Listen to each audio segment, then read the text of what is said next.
Hello, hello, hello, hello, hello. So, good day, mate. What's going on? I was listening to a podcast um, yesterday, and the fellow who was speaking, his name is Andrew. The hell's Andrew's last name? And he's a doctor, and really, he's a neuroscientist actually, and his name is Andrew Huberman. And Andrew's an amazing guy, this neuroscientist. It's a funny thing, the interests we have, But I'm interested in the mind and what's going on with the mind. And he was on a podcast by Rich Roll. Rich is also an author and by his own description, a man in recovery as well, young fella, and in out of California, out of San Francisco area, and but really interesting what this guy Andrew Huberman, Dr. Andrew Huberman, who's a researcher at Stanford, and he's talking about the mind and to put some science behind how we get shit done. All right, so here we are in our lives, and we have things that we want to get done, and in the 12-step program, it's done an amazing thing. It's suggested we break things up into single day packages, right? In recovery, it says, to break things up in single day packages, and so just for today, one day at a time, you know, and so you know, we basically in lots of cases when things are really going tough, when we're talking to a newcomer, we bring things really down to what's happening today, and can we get through today, and this too shall pass, and all of those kind of things that, and this neuroscientist is saying that's an amazing process in a way that where people get knocked off their game, whether it's in recovery or whether it's on a project or whether it's in even in a marriage, or a relationship or in a business, is they're looking at the long game, and they get lost in the long game, and they're the goal is too far away and it's too big, and we kind of get lost in it.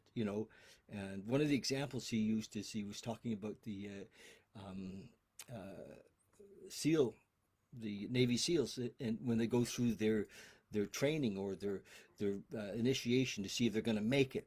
He says the guys that make it, they go through sleep deprivation, they go through tremendous physical strain and stress. The guys that make it are the guys that are able to break little packages down and reward themselves.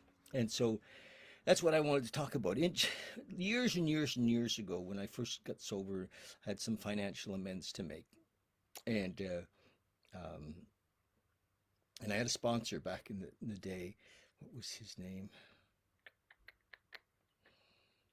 Damn. Anyway, good guy, and he said, we're talking about financial amends, and of course, everybody who's ever sobered up wants to, walk into their debtor, whoever they owed the money to, and slap down a check and say, "There you go, we're square." We all wanted to do that, You owe 10,000, 20,000, 50,000, whatever it is. You just wanted to go in and plunk down the dough and say, "There." But that isn't the way it happens for us generally, and so we make terms, and and we pay things off uh, incrementally, and he said he had this little saying. He said, "Inch by inch, it's a cinch. By the yard, it's hard."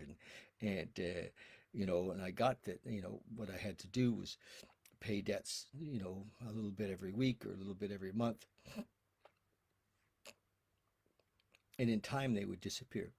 And so that's all I really want to talk about today, is that, and the mind. One of the things that this neuroscientist talked about dopamine, And dopamine is something that we produce in the body to tell us that we're on the right track. And in a negative way, with lots of times part of addiction is when we're doing drugs, dopamine is excreted, because it likes the feeling. The body likes the feeling of the drugs, and dopamine comes up with it. And we're kind of addicted to dopamine. We can be addicted, and we get a buzz out of computer games, can bring dopamine. But we're talking about making progress in life achievements. So we break things up into little rewards, and let's say we literally, if we're new in recovery, we literally have, on the calendar, we mark off, a month at a time. I got 1 month, I got 2 months, I got 3 months, and we do something to reward ourselves for that. The same with the steps. We acknowledge the steps. I've got a grasp on step one. In my opinion, step one is never finished because it's there's just, it's an endless depth of surrender. But we get a grasp on step one enough to know that we cannot manage our own lives. That their brain, the way it's been set up, cannot be trusted. So, and it tells us that we can't. The brain just can't be trusted. I won't go into that, but this system that I'm just telling you about can help us with some rewards as we go. If we can manage that just a little bit, if we can ask for support, and we do that lots of times in the meetings. They do that. They say, who's got 30 days? Who's got 2 weeks? Who's got 1 week?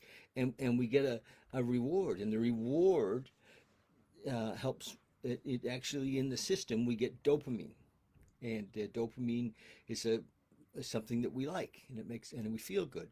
So acknowledging time, I believe, is important. Also acknowledging what it is, the achievement, whether it's, a step 3, or step 4, or step 5, or step 6 and 7. As we're going through the steps, to acknowledge that. My home group doesn't acknowledge time, but it does acknowledge step work, and we like that. The system likes that. It's actually proven. This neuroscientist proves that this is, to acknowledge, is an amazing thing. And so I think that yeah, I just want to share that with you. And the same thing happens with if you're wanting to do the long haul in a relationship. If you're in a relationship and you'd like to say, yeah, okay, I'd like to stay with my gal or my guy, or for a long time, acknowledge not just 1 year, but break it down even smaller, and and uh, yeah, acknowledge each other, with Happy Friday, whatever. So that we're breaking things into smaller packages. The alcoholic and the addict goes, oh my God, you know, it's too big. I can't see it. I can't, there's no idea what it's going to look like, what recovery looks like, what, happy, joyous, and free looks like. I don't even know. Like, so then, I spend a lot of my time when I'm working with newcomers bringing people back to today.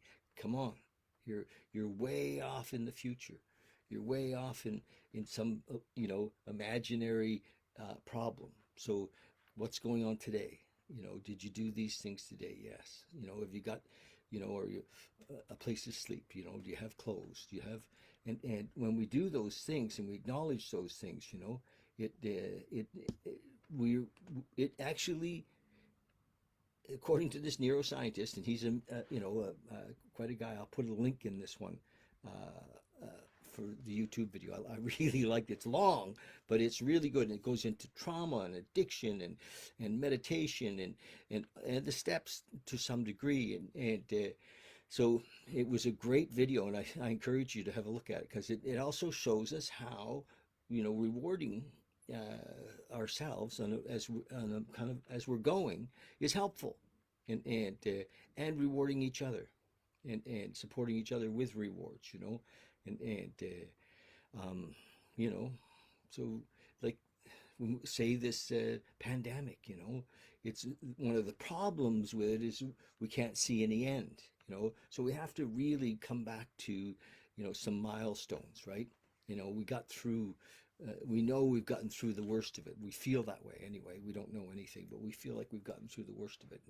And the treatment center I work at, sometimes I don't know that we acknowledge enough that, holy Toledo, we've done this whole year without one case, and that's so cool. I mean, that's worth mentioning, and lots of companies do that. They'll have a sign up, as you drive into a factory that says, how many days of accident free.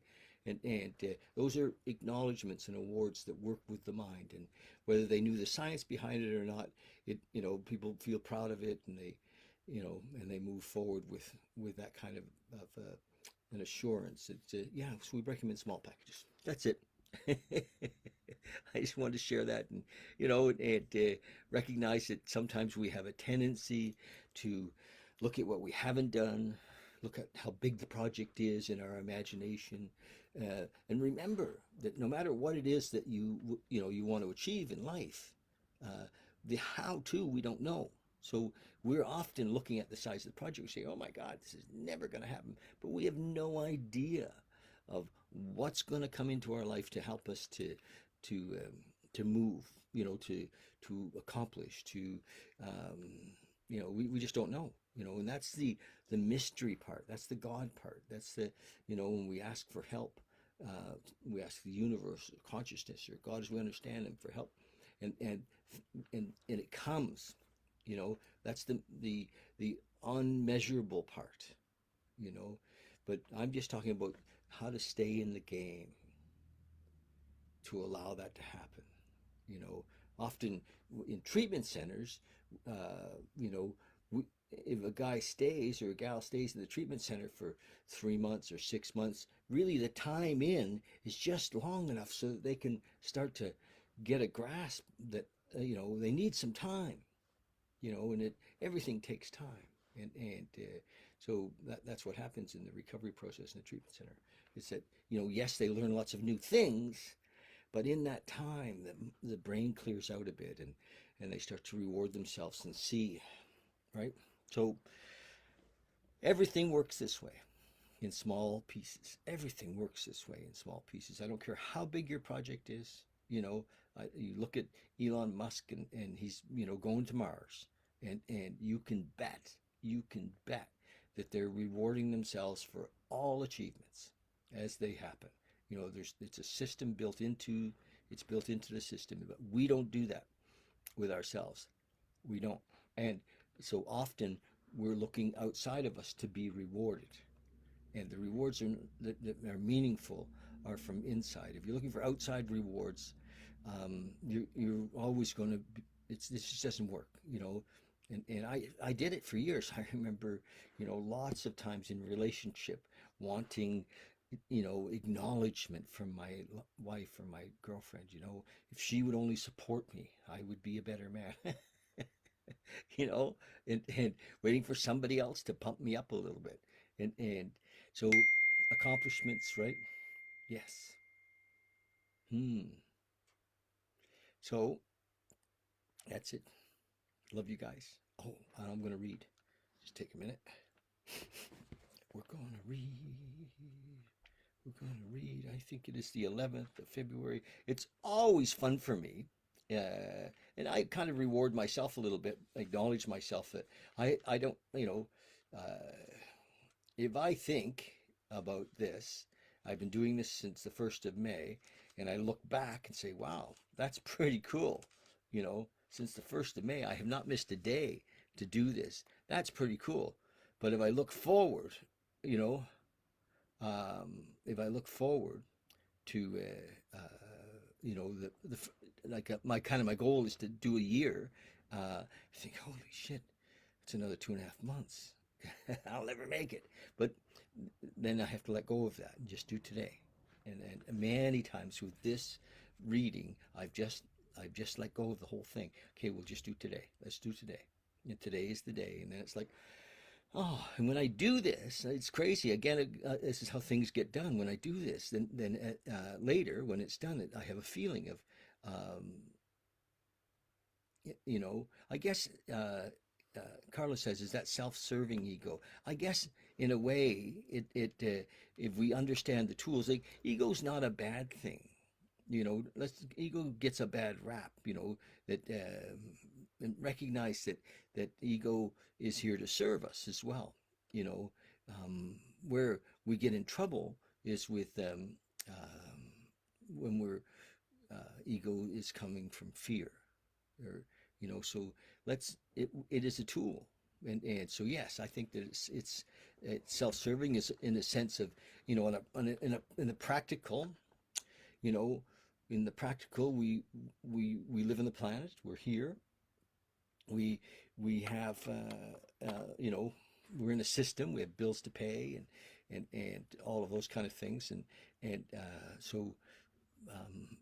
we tend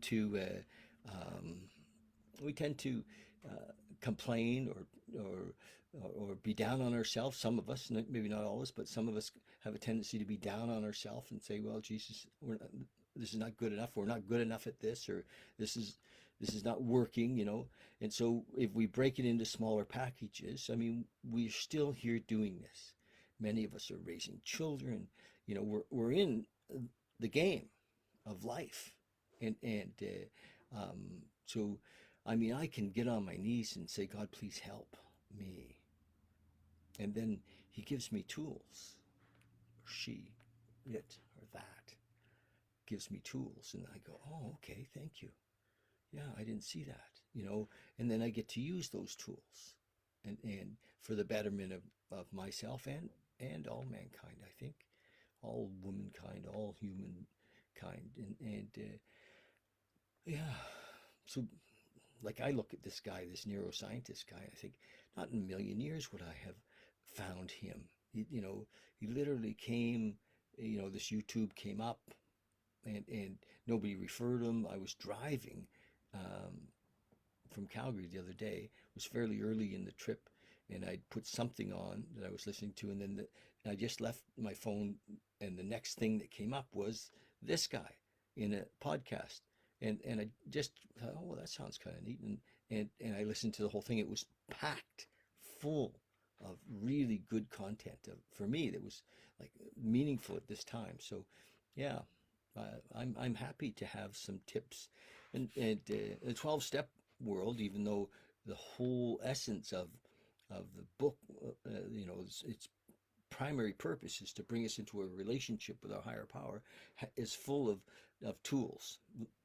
Not shoulds and shouldn'ts, or but tools, things that we can use on a daily basis. Like, when I'm angry at somebody, when that bugger did this or that, and the tool is, it says, you know, for us to look and recognize that other people are not well as well. That sometimes the person I'm angry at is afraid, and it brings compassion. It's like, oh, okay. It's kind of like a walk a mile in my shoes type of a tool. It's a tool. So this is a tool, and the thing I'm sharing with you, breaking it into smaller packages, is just exactly that. Okay, I'm going to read. All right. Well, this is February 11th. If we're going to stay sober, we've got to learn to want something else more than we wanted to drink. Yes. When we first came into AA or NA or CA, we couldn't imagine wanting anything else so much or more than drinking. So we had to stop drinking on faith that someday we would really, we really would want something else more than drinking. So, that's the truth. I didn't stop drinking in the beginning because I wanted something else. I stopped drinking because I had to. Like, it was the drinking was killing me. I didn't know. I remember thinking, this is December 1st, 1980. My daughter was 6 months old. And I remember thinking, who's going to toast the bride at her wedding if I'm not sober, if I'm sober? You know, Like I couldn't imagine. Like that's what my mind went way out there. What ended up being 26 years later, you know, when or so when Emily finally, when Emily got married. But that's the mind of the alkie says, "Oh, this can't work. I won't be able to toast the bride." You know, and then in a closer view, how will I get through Christmas? So I was not in the day saying, "Okay," So I learned to live in 1 day packages, which are pretty amazing. Um, but when we've been in the 12-step world for a while, we learn that a sober life can really be enjoyed. Amen. We learn how nice it is to get along well with our family at home. Yes. How nice it is to do our work while at the office. Yes. How nice it is to try to help others. Yes. Helping others and by the way, when I'm working with new guys, I tell them this is the deal. We're going to recover so that we can help others, period. We're going to recover and we're going to help others. And so in the beginning, when they're doing service work, mostly they don't like it. So, oh, Jesus, I'm trying to get myself sober, not somebody else. But eventually they realize that through helping others that they get sober and stay sober, so it's a tool in a way. Helping others helps us. It is, in a way, helping others is self-serving. It's wisely selfish. The more people we help get what they want, obviously we get what we want. That's how it works. And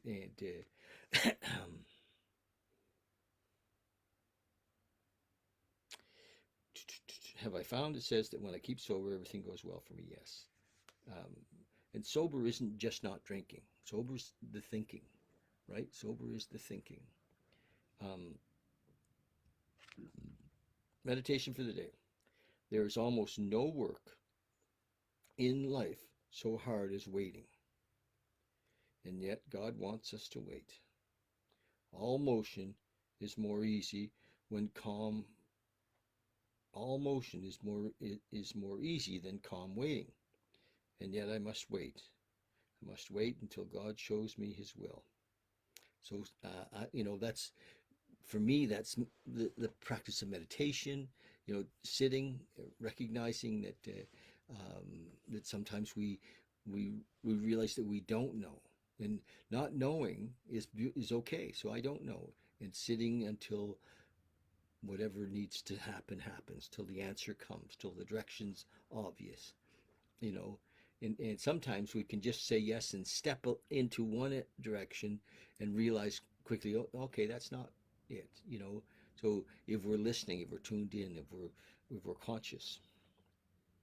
mm. And yet God wants us to wait.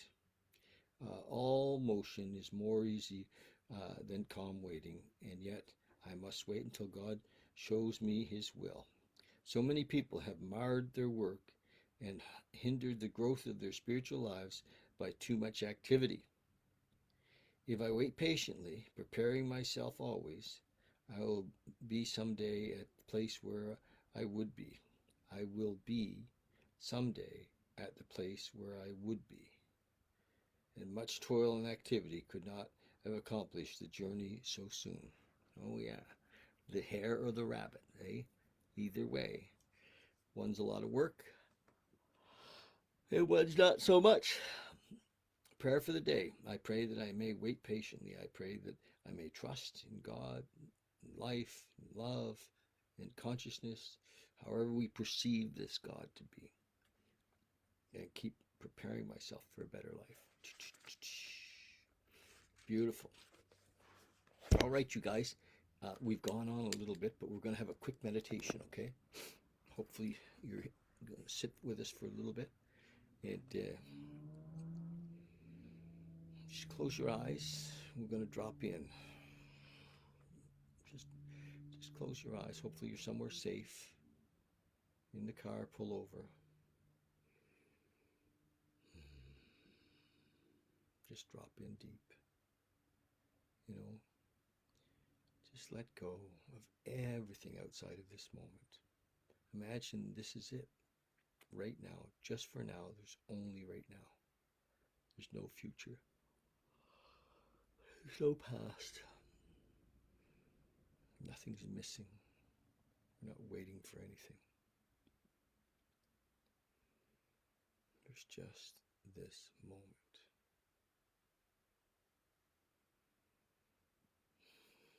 When we focus on the breath,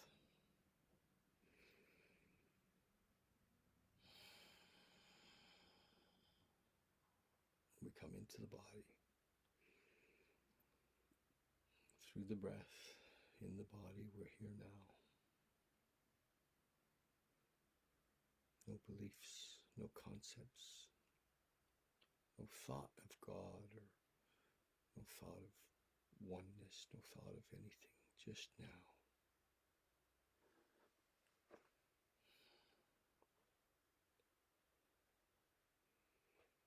If thoughts come, just watch them. Nothing to do with them. Be gentle with them, just let them go gently.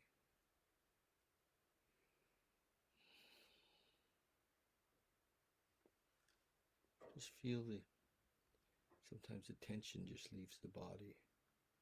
You can feel it coming up through your shoulders and just dropping out of you into this moment. Even in this moment, there is no you. There is no you. It's just now. No thought of you, no thought of anything. Just now.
Okay. Just gently, gently, gently come back. Softly.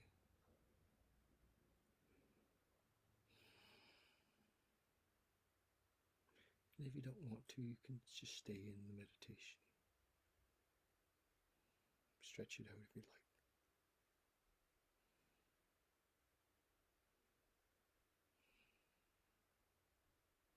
I have a friend in England who will sometimes sit for 5 hours a day. Wow. Pretty cool. I can see how that would be attractive.